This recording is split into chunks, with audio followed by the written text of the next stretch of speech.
Assalamualaikum warahmatullahi wabarakatuh.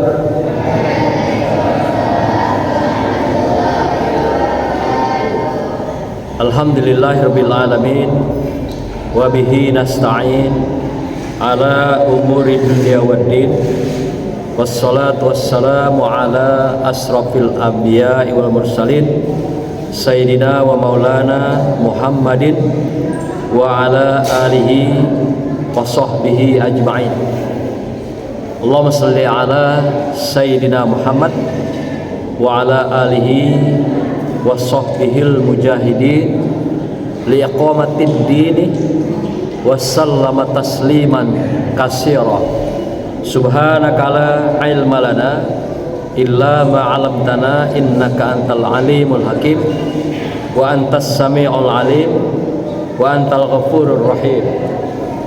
Qala Allah Ta'ala fi kitabihil karim, a'udzu billahi minasyaitonir rajim. Bismillahirrahmanirrahim. Wa qul li ibadi yaqulul lati hiya ahsan. Dan katakanlah kepada hamba-hambaku, hendaklah mereka mengucapkan, mengatakan, menyampaikan sesuatu yang lebih baik dan lebih benar. Shadaqallahul azim. Hadirin yang dimuliakan Allah, wabil khusus jamaah, bapak-bapak, ibu-ibu sekalian yang dimuliakan Allah, anak-anakku yang berbahagia, wabil khusus santri santriyah yang hadir pada malam hari ini. Insyaallah semua kita diberkati Allah Subhanahu wa taala. Amin ya rabbal alamin. Malam ini kita akan membahas kajian kita, yaitu tentang akhlak bermedia sosial. Nah, hari ini tentu kita sudah memaklumi siapapun masyarakat, siapapun umat jamaah, pasti hari ini sudah disentuh oleh dunia teknologi informasi yang kita kenal dengan media sosial. Dan kita mencoba melihat rambu-rambu dari Rasulullah, bagaimana kita menyikapi teknologi informasi ini hari ini yang telah berseliweran, yang telah menguasai jagat raya, yaitu dunia maya kita di seluruh dunia. Sehingga hari ini tidak ada lagi orang yang dipisahkan oleh negara, oleh budaya, oleh agama, suku, warna kulit. Setiap hari kita bisa berhubungan dengan semua orang, dengan semua manusia di muka bumi Allah yang kita banggakan ini. Untuk itu, sebelum kita mengkaji akhlak Rasulullah yang berkenaan dengan bagaimana bermedia sosial ini, mari kita lantunkan salawat kita pada Rasulullah Sallallahu Alaihi Wasallam sebagaimana biasanya, agar kita mendapatkan wasilah dan syafaat Rasulullah Sallallahu Alaihi Wasallam di dalam kehidupan kita di dunia yang fana ini, dan nanti di akhirat, di mana tidak ada pertolongan satu makhluk pun kecuali syafaat Rasulullah dan pertolongan Allah Subhanahu wa taala. Mungkin sudah ada di tangan Bapak Ibu sekalian, anak-anakku, para ustadz dan ustazah. Mari kita memulai selawat ini yang biasa kita bacakan, yaitu marhaban ya Nabi salam alaika. Allahumma shalli wa sallim. Marhaban ya Nabi, salam alaika. Marhaban ya Rasul, salam alaika. Marhaban ya Habib, salam alaika. Marhaban salawatullah alaika. Marhaban ya Nabi, salam alaika. Marhaban ya Rasul, salam alaika. Marhaban ya Habib, salam alaika. Marhaban salawatullah alaika. An-Nabi sallu alaihi salawatullah alaihi wa yanalul barakah kullu man shalla alaihi kullu man shalla alaihi. Marhaban ya Nabi, salam alaika. Marhaban ya Rasul, salam alaika. Marhaban ya Habib, salam alaika. Marhaban salawatullah alaika. Sallu alaihi, Allahumma shalli ala Sayyidina Muhammad wa ala alihi washabihi barik sallam. Hadirin yang dimuliakan Allah, para ustadz, tuan guru, anak-anakku yang berbahagia, mari kita mulai kajian kita pada malam hari ini. Bahwasanya kita mengangkat tema yang tentu sudah lazim kita lakukan dalam kehidupan kita, yaitu tentang akhlak bermedia sosial. Kita berangkat dari pertanyaan, mengapa manusia bermedia sosial?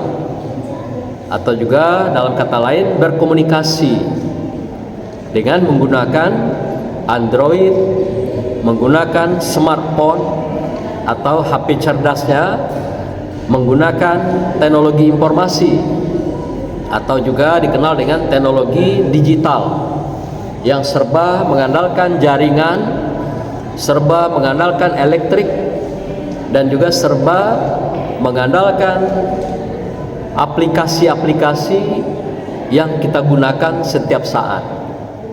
Ada 3 hal di dalam pandangan filsafat komunikasi mengapa orang membutuhkan komunikasi, wabil khusus melalui media sosial itu. Pertama adalah karena manusia, kita ini ingin hidup. Kita ingin hidup. Maka itu orang perlu adanya komunikasi dengan orang lain. Kalau misalnya kita nyebrang Sungai Batanghari, tiba-tiba perahunya tenggelam. Di dalam perahu itu ada yang tidak bisa berenang misalnya. Nah, kita tidak ada yang pasrah saja ketika perahunya karam. Kita tidak pasrah begitu saja mengendap di dalam air, tapi kita pasti menggapai-gapai. Tangan menggapai, kaki menggapai, tubuh menggapai. Itu tandanya apa? Setiap kita ingin hidup, bertahan hidup, dan juga melangsungkan kehidupan kita.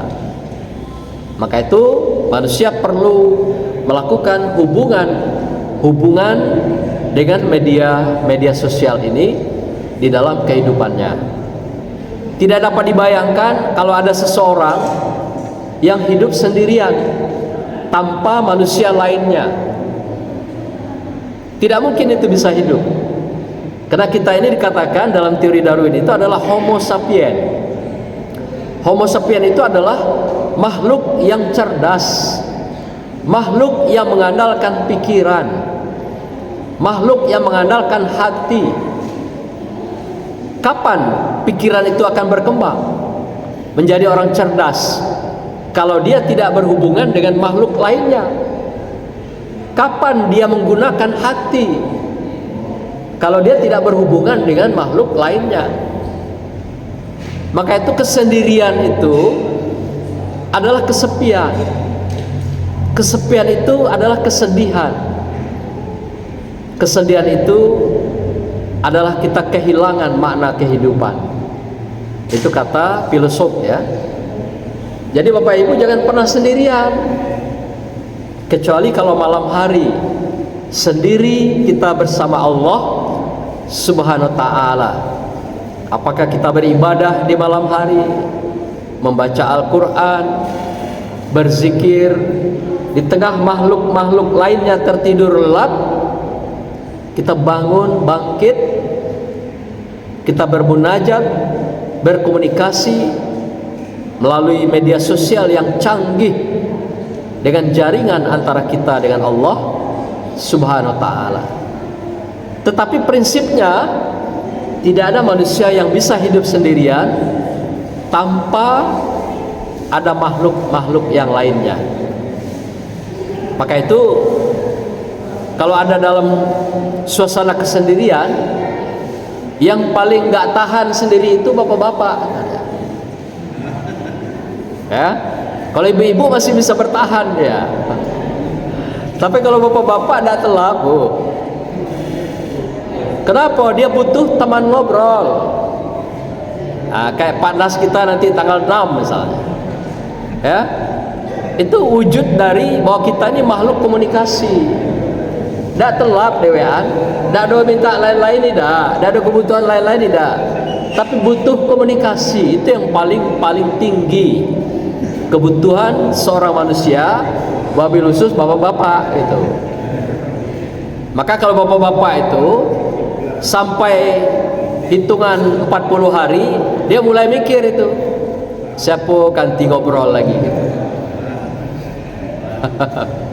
Kalau ibu-ibu sampai 4 tahun masih tahan ya kadang-kadang.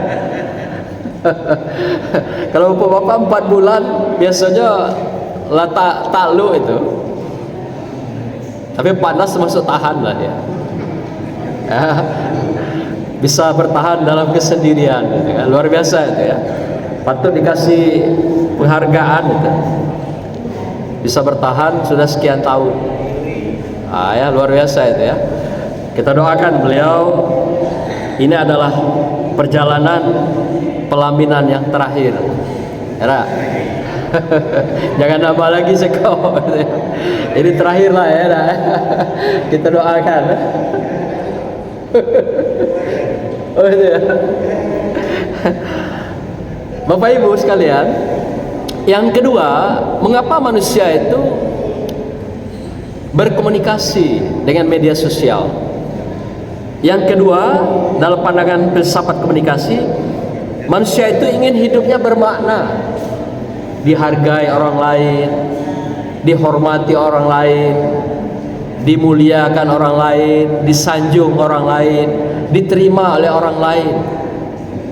Maka itu kita kadang konflik dengan satu orang itu sudah membuat kita susah tidur ya. Konflik dengan seseorang membuat kita sudah susah makan gitu. Artinya apa? Dalam komunikasi itu satu saja musuh kita itu sudah banyak sebenarnya dibandingkan dengan 1000 teman. Nah itu filsafat komunikasi mengatakan begitu. Jadi seorang saja kita konflik dengan tetangga, dengan orang lain, pasti ada gelisah dalam dirinya itu. Karena fitrah kita ini Bapak Ibu pengen hidup berdampingan, harmonis, dan saling damai dengan lingkungan kita, dengan manusia lainnya gitu. Jadi kalau nggak ada manusia yang sanggup tiap hari konflik, berkelahi, bercekak, wah itu luar biasa itu. Lah jadi manusia tebal muka itu. Ya, istilah dalam psikologi namanya thick black. Black itu hitam. Hitam itu, thick itu tebal. Jadi sudahlah tebal muko, hitam pula mukonya. Itu dibilang gitu dalam psikologi. Sudahlah mukonya hitam dan tebal pula gitu. Itu orang tebal muko itu istilahnya, thick black. Jadi sudahlah tebal, hitam pula itu. Jadi dia tidak lagi punya malu, sehingga dengan siapapun setiap hari selalu menebarkan berbagai konflik, berbagai perpecahan, berbagai hal yang menyakitkan orang lain. Nah, itu kadang-kadang menjadi sebuah karakter Bapak Ibu sekalian. Jadi kalau tidak ngomong nyelkit, nyakitkan orang, tidak senang dia. Tidak ngomong mengecewakan orang, tidak puas dia. Ada karakter seperti itu. Dan dalam psikologi itu dikenal dengan orang tebal muko, kalau bahasa kita itu thick black. Sudahlah tebal, sudah itu hitam pula gitu. Nah, itulah gambaran orang yang tidak punya malu gitu. Tapi fitrah kita Bapak Ibu sekalian, kita ingin selalu bermakna dalam hidup ini, ingin diterima oleh orang lain, ingin kita bisa bersama-sama di tengah kelompok, tetangga, lingkungan. Maka itu kalau dapat kita bayangkan, kalau ada orang yang nggak bisa masuk ke dalam kelompok, tidak bersatu dalam kelompok, dalam jamaah, ini perlu dipertanyakan kepribadiannya gitu. Boleh jadi pribadinya terpecah belah, boleh jadi pribadinya adalah bukan manusia normal biasa, atau juga pribadinya itu adalah yang tadi tebal muko gitu. Jadi kalau ada orang yang hidup bertetangga, bermasyarakat, tapi tidak bergabung dengan orang, ini 3 hal itu faktornya.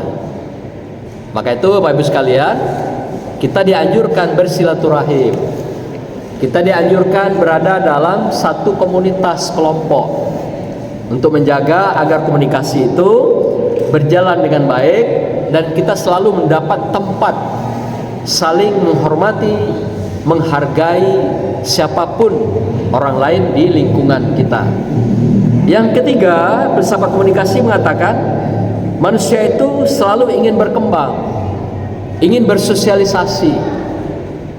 Maka itu kalau ada orang yang nutup diri, ngurung diri di rumah, tidak mau bergabung dengan orang lain, ini ada kelainan Bapak Ibu sekalian. Apalagi dengan orang takut itu, kayak kuro-kuro. Giliran ada orang, dia nutup kepalanya, menyembunyikan diri. Giliran orang kosong, tidak ada, kepalanya nongol. Itu kuro-kuro itu. Adakah yang seperti ini? Ada. Padahal fitrah manusia itu adalah sebagai makhluk sosial. Artinya selalu ingin bergabung dengan orang lain, dan dia adalah makhluk yang berkembang. Arti dari kelemahan pada kekuatan, kebodohan pada kecerdasan, dari tidak berkualitas tak berdaya menjadi potensial. Selalu begitu manusia itu, selalu ingin lebih baik dan lebih bermakna di dalam kehidupan. Nah, inilah mengapa kita selalu membutuhkan komunikasi itu di dalam kehidupan kita. Jadi kalau ada orang yang tidak mau, tidak ingin hidup, itu dipertanyakan kemanusiaannya. Ada yang tidak ingin hidupnya bermakna, mulia, dihormati, apalagi di sisi Allah, itu juga perlu dipertanyakan keberadaannya. Dan kalau ada manusia tidak mau bersosialisasi, berkumpul dengan orang, dengan kelompok, dengan keluarga, ini juga perlu dipertanyakan tentang kepribadian orang-orang seperti ini. Dikatakan dalam psikologi adalah orang-orang yang split. Split itu terbagi pribadi-pribadi terbelah, pribadi-pribadi terasing, pribadi-pribadi yang alienasi ya, yang memisahkan diri dari komunitasnya, dan itu dipertanyakan kemanusiaan. Bapak Ibu sekalian, apa konsep media sosial itu? Adalah alat komunikasi yang berupa jaringan. Jaringan itu apa? Web. Web itu namanya jaringan. Ada juga link, itu jaringan juga. Ada juga situs. Situs itu program-programnya. ada juga yang namanya yang dikenal dengan internet. Nah, media sosial gunanya adalah difungsikan untuk siapa saja, bagi orang per orang, untuk berkomunikasi dengan orang lainnya, atau juga orang dengan mesin. Itu digunakan media sosial itu, yang adanya di dunia maya. Jadi komunikasi kita itu bisa antar manusia, bisa antar mesin atau melalui teknologi. Maka itu kita mengenal bahwa dengan media sosial ini sudah berlangsung atau terjadi lintas segalanya. Lintas manusia, lintas budaya, lintas etnis, lintas agama, lintas suku, dan lintas antar bangsa. Jadi setiap hari kita bisa mengunjungi Amerika, mengunjungi teman-teman kita di Eropa, di Cina, di Jepang misalnya gitu. Tidak perlu kita datang ke sana secara fisik, tapi kita dengan media sosial bisa menghadirkan diri kita dimanapun di seluruh dunia. Nah, itulah hari ini yang dikenal dengan adanya web atau jaringan-jaringan yang dibangun dalam teknologi informasi itu. Jadi Bapak Ibu sekalian, bagaimana kita menggunakan media sosial ini yang lebih efektif dan bermanfaat dalam kehidupan kita, inilah yang dituntut atau diminta di dalam kita berkomunikasi dalam dunia media sosial ini, atau menggunakan teknologi informasi yang berada di dunia maya. Ya, Bapak Ibu sekalian, bagaimana Islam memandang tentang media sosial ini? Pertama, saya ingin menyampaikan pandangan dari para sufi yang ahli tarekoh, demikian juga mereka ahli filosof pemikiran keislaman. Di antaranya saya munculkan dari kitab-kitab seperti misalnya Sama'il Muhammadiyah dari Imam At-Tirmizi, ini berupa ayat-ayat dan hadis. Demikian juga kitabnya Ihya Ulumuddin Al-Ghazali. Ini juga kita bisa temukan bagaimana berkomunikasi di sini dengan baik dan benar. Kemudian juga dalam kitab Al-Hikam yang ditulis oleh Ibnu Athaillah, ini juga memberikan rambu-rambu pada kita. Dan terakhir saya menggunakan yaitu risalahnya Qusairi, kitabnya Qusairi. Ada 4 kitab yang saya coba rangkum di dalam komunikasi yang baik dan benar itu, yang dianjurkan kita di dalam bermedia sosial. Jadi komunikasi media sosial ini agak beda dengan komunikasi biasa. Alat komunikasi yang langsung dengan komunikasi media sosial. Mereka menyimpulkan dari sekian banyak pandangan dari para sufi ini, saya rangkum dalam beberapa hal. Pertama, dalam berkomunikasi di media sosial ini kita diminta menjaga lisan kita. Lisan yang kita sampaikan itu mencerminkan karakter kita. Kadang ada yang tampil di sana bahasanya seronok, yang tidak karuan, ya, yang memuat tentang apakah bahasa-bahasa jok-jok yang jelek, yang berbau porno, berbau konflik dan sebagainya. Nah, itu diminta oleh mereka bagaimana pandangan sufi menjaga komunikasi di media sosial ini, menjaga lisan kita. Maka itu ketika kita berkomunikasi, pilihlah kata-kata yang terbaik, kata mereka. Pilih kata-kata yang terpilih, yang enak dibaca orang, yang enak dinikmati orang. Dan tidak perlu panjang-panjang, itu berhalaman-halaman lisan yang kita tulis itu. Kadang-kadang ada yang menyampaikan pesan sampai 1000 kata gitu. Padahal dalam komunikasi itu yang dibaca orang biasanya hanya alinea pertama, kalimat pembuka. Jadi kita tidak perlu menghabiskan lisan kita dalam bentuk tulisan itu berpanjang-panjang, kemudian mutar-mutar kayak pesawat mau turun, sampai orang nggak ngerti gitu. Padahal cuma beberapa baris pertama saja yang dipahami orang, dimengerti orang gitu. Nah, maka itu di sini perlu juga komunikasi dengan cerdas, memilih kata yang tidak banyak, tidak boros. Ini disarankan pada kita. Kemudian juga menjaga pikiran yang baik. Pikiran yang baik akan keluar dalam tulisan juga yang baik dan indah. Pikiran yang jorok dan kotor juga akan keluar dalam komunikasi kita, dalam tertulis yang kotor dan jelek. Maka itu jaga lisan kita, jaga pikiran kita. Kemudian juga kita diminta menjaga hati kita dengan menjaga niat agar juga terjaga dengan baik, tidak menebarkan niat yang buruk. Jadi ketika kita menyampaikan pesan, menurut mereka, jaga niat kita, yaitu menyampaikan pesan yang ahsan, yang tadi dikatakan oleh ayat itu, ahsan yang baik dan benar. Kan seringkali kita dapat browsing, dapat kiriman tanpa kita baca lagi, tanpa kita pahami, tanpa kita hayati, langsung kita forward lagi, kita kirim ke orang lain. Padahal boleh jadi pesan itu penuh kebohongan, boleh jadi pesan itu adalah provokasi untuk menghasut dan sebagainya, atau juga pesan itu sifatnya prasangka. Nah, maka itu ini diingatkan betul ketika kita menyampaikan pesan, maka jaga niat kita bahwa apa yang kita sampaikan itu adalah pesan yang memang lahir dari hati yang suci dan muka serta pikiran kita yang jernih, agar pesan kita sampaikan juga mengandung sebagai amal soleh kita, menyampaikan pesan-pesan kebenaran dan kebaikan kepada manusia lainnya.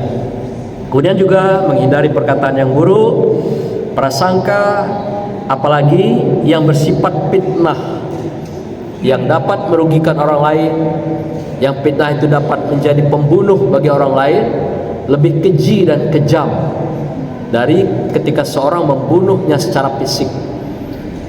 Jadi fitnah itu walaupun bukan fisik yang kena, tapi non fisik, yang lukanya itu bisa selamanya gitu.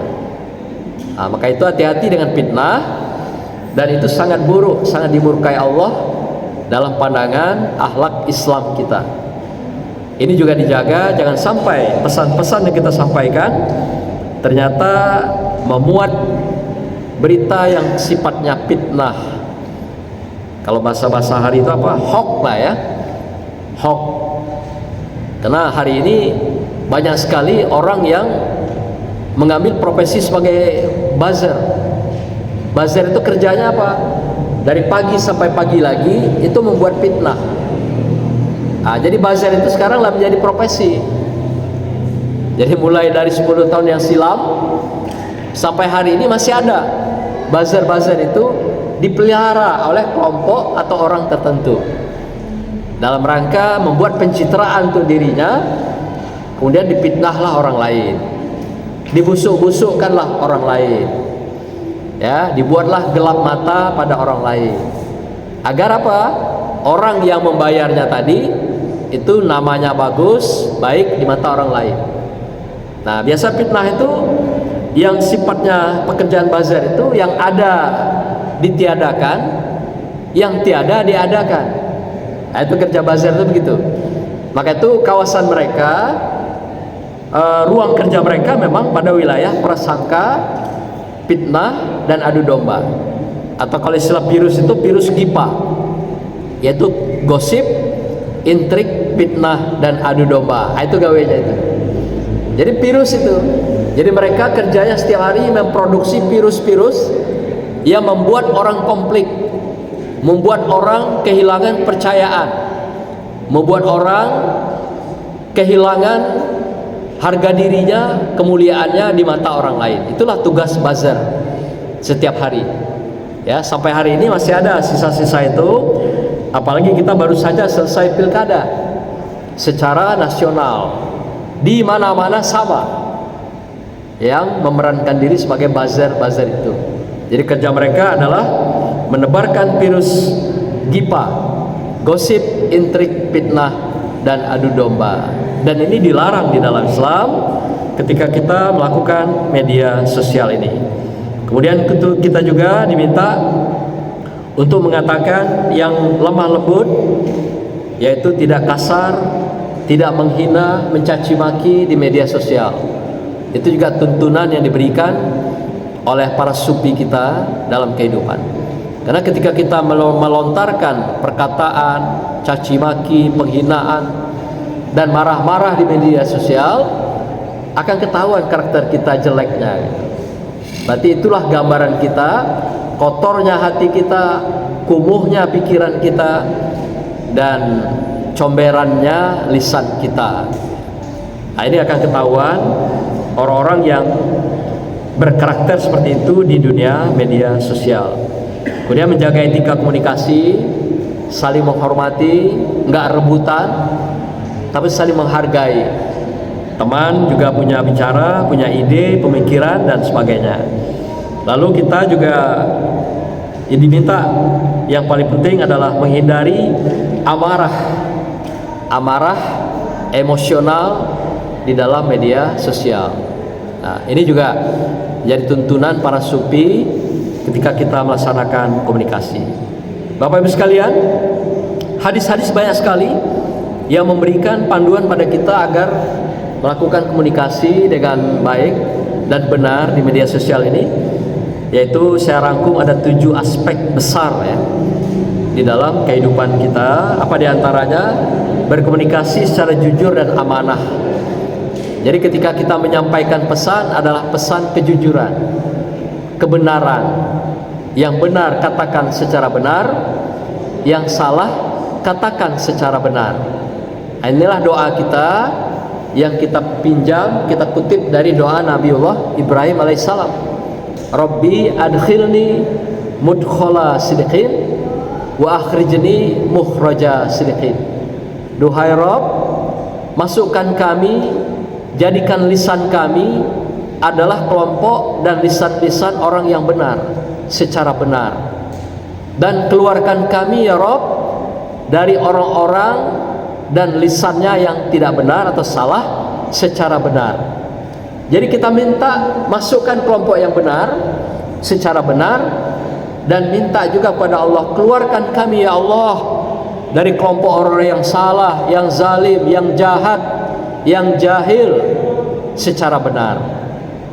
Inilah doa kita, meminjam doanya Nabiullah Ibrahim alaihissalam, agar kita dalam bicara, berbuat, berpikir, merasa semuanya berada dalam kebaikan dan kesolehan, sehingga apa yang kita ucapkan, kita pikirkan, kita rasakan, dan kita perbuat dalam kehidupan menjadi amal soleh, jadi ibadah di sisi Allah Subhanahu wa ta'ala. Yang kedua kata Rasulullah, menjaga lisan, sama tadi ya, dengan perkataan yang benar, yang baik, yang lembut. Ketiga, menjaga kehormatan. Nah, di dalam media itu juga kita bisa menjatuhkan diri kita, membuka aib kita, menampilkan gambar-gambar kita yang senonoh, yang seronok, ya toh? Nah, dalam pandangan sufi itu ada dosa warisan. Jadi ada juga amal yang sifatnya warisan, amal jariah, ada juga dosa jariah. Contohnya tadi, kalau kita menyampaikan pesan-pesan, kata-kata yang berbau kebohongan, prasangka, fitnah, menghujat, mencaci maki, ghibah kepada orang lain, maka itu akan menjadi dosa-dosa warisan kita atau dosa jariah kita yang akan terus sambung menyambung. Selagi pesan itu dibaca orang, maka dosa jariahnya terus sambung menyambung. Demikian juga ketika posting gambar-gambar kita yang seronok, ya, buka kepala, buka dado, buka perut, buka lutut, bukan main, berfoto, sudah bersolek, berfoto, share, kirim. Itu jadi dosa-dosa jariah. Sepanjang postingan itu dinikmati orang, apalagi bergulir terus, itu sepanjang itulah dosa jariahnya akan terus mengalir walaupun orangnya sudah mati. Jadi kalau Bapak Ibu ada terlanjur memposting foto-foto, pesan-pesan yang aneh, menyakiti, melukai, dan juga gambar-gambar yang tidak seronok itu pernah diposting, hanya kita yang bisa menghapus, tarik balik kalau perlu, buang kembali dari medsos yang sudah kita kirim, agar kita tidak terbebani dengan dosa-dosa jariah kita di dalam bermedia sosial. Buka balik kalau ada yang lupa, mana tahu ya, mungkin pernah bapak ibu tidak sadar membuka rambutnya yang baru disemir merah kayak simpai, posting atau sudah bermake up ria misalnya dengan wajah yang sudah kuning atau coklat merah, posting. Padahal itu kan adalah menjadi bagian dari aurat wanita. Atau pakai baju baru dipasang, baju barunya rok silapan lagi, rok singkat berbelah di depan, diposting. Hati-hati, silakan ditarik kembali kalau itu pernah kita lakukan ya. Kemudian lagi apa? Menghindari perbuatan tercela, kemudian komunikatif dan cerdas bermedia. Artinya komunikatif itu pesan kita didengar orang, pesan kita dibaca orang, pesan kita dinikmati orang. Tapi kalau pesan kita jadi sampah, itu menunjukkan kita berkomunikasi tidak secara komunikatif. Maka itu kalau pesan pendek saja Bu, cukup 3-4 baris tapi isinya masuk gitu. Kalau menurut Ustaz Ucai itu apa? Daripada dakwahnya panjang masuk separuh, enak dakwahnya pendek masuk galau gitu ya Bu. Nah gitu ya, panjang tapi tidak ada yang masuk, masuk dikit baik gitu. Mendingan dikit pendek tapi masuk galau, itu lebih bermanfaat ya.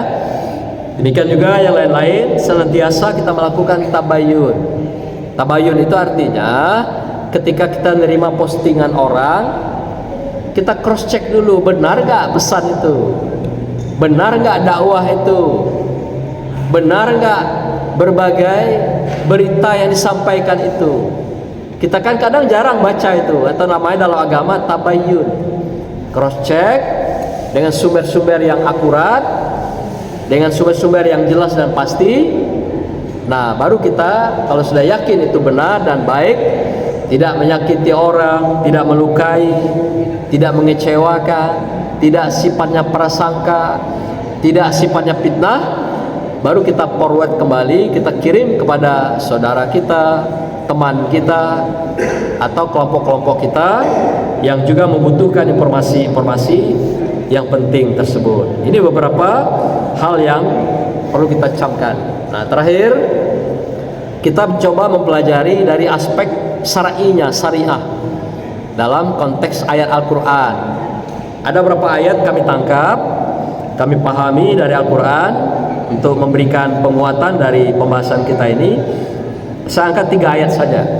Pertama dari Hujurat 12, kedua Al-Isra 53, dan Al-Isra ayat 36. Hujurat 12 intinya adalah larangan kita oleh Allah mengolok-olok orang lain. Ini biasanya kerja ibu-ibu ini. Jadi surat ini bicaranya juga memang betul pada ibu-ibu. Mengolok-olok, ngejek-ngejek, dengan kata lain membuli. Dan ini ternyata kalau dalam sejarah ayat itu turunnya asbabun nuzulnya itu ceritanya wanita gitu. Jadi kalau ada nanti wanita lain tampil beda dikit, baru lipstik baru, bela dipamer kemana-mana. Baru sendal baru, sudah dibawa kemana-mana. Baru baju baru, sudah diposting kemana-mana. Itu namanya mengolok-olok itu. Kalau bapak-bapak jarang dia mau begitu, Bu.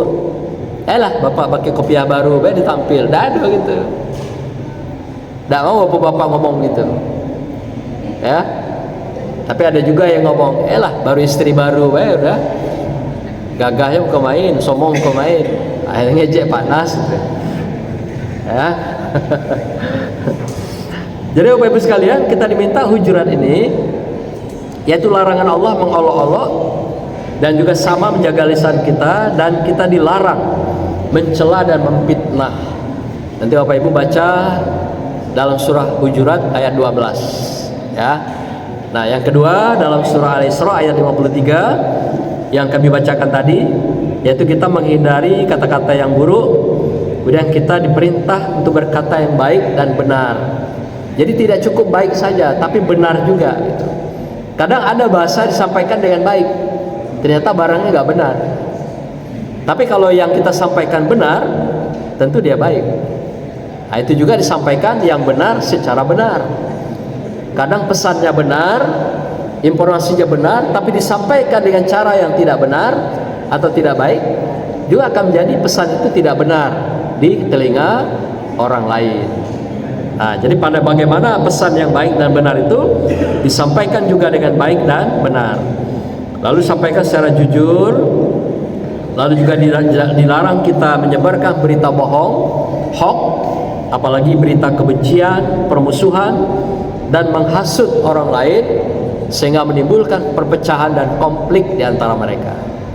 Nah, yang ketiga adalah Al-Isra ayat 36, dilarang dalam komunikasi itu bermedia ini mencari dan menemukan, kita menemukan kebenaran, dilarang mencari-cari kesalahan aib orang lain, menebarkan berita bohong atau hoax. Kemudian kita dilarang mengikuti yang tidak kita tahu. Nah, kayak tadi posting itu. Sekarang kan banyak Bapak Ibu mubalih dadakan. Ya, dai-daiyah budak dadakan. Entah apa, pokoknya dikirim orang, dia posting pula lagi. Kadang ada ayat, ada hadis, ayatnya salah, hadisnya salah, pesan yang tidak benar, dia kirim. Pokok setiap pagi dia jadi mubalih galau gitu. Ada yang gitu ya. Karena ada yang memang suka menulis itu, tapi dikirim ke kita, kita belum tentu ngerti. Ternyata Allah melarang kita melakukan posting, membicarakan, menyampaikan sesuatu yang kita tidak punya ilmunya, sesuatu yang kita tidak paham. Itu katakan tadi tabayun.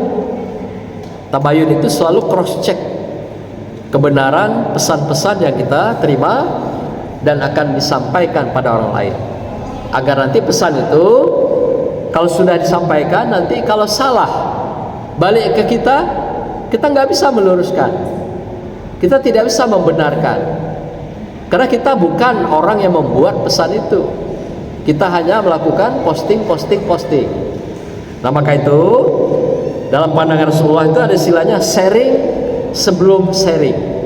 Jadi berkomunikasilah sebelum berkomunikasi. Artinya apa? Kita berkomunikasi dengan diri kita dulu sebelum berkomunikasi dengan orang lain. Jadi ketika kita akan berkomunikasi dengan orang lain, kita sudah siapkan komunikasi apa yang akan kita sampaikan. Secara pribadi kita menikmati tidak kalau pesan-pesan ini kita sampaikan? Secara pribadi kita tersinggung enggak kalau pesan ini kita sampaikan? Secara pribadi melukai diri kita enggak kalau pesan ini kita sampaikan? Kalau itu melukai, menyakiti, kemudian berita bohong, fitnah, yang nggak usah disampaikan. Jadi kata Rasulullah itu balikkan ke diri kita dulu. Kalau pesan ini masuk ke diri kita ada dampaknya nggak? Kita menjadi stres, kita menjadi gundah gulana, menjadi resah gelisah. Jadi ukurannya begitu. Inilah diminta pada kita agar sebelum kita menyampaikan pesan, kita tanya pada diri kita dulu masing-masing. Nah, Bapak Ibu sekalian, itulah bahan kita pada malam hari ini. Intinya bahwanya prinsip dalam bermedia sosial itu dalam pandangan akhlakul kalimah, agar kita menggunakan komunikasi dengan cerdas dan bijak, yang intinya kita tanya diri kita dulu sebelum kita menyampaikan pesan-pesan itu pada orang lain. Kalau bagi diri kita menyakitkan, melukai, jangan sampai itu diteruskan pada orang lain. Kontrol diri kita, baru kita kirim pada orang lain. Jadi sharing sebelum sharing. Barakallah. Assalamualaikum warahmatullahi wabarakatuh.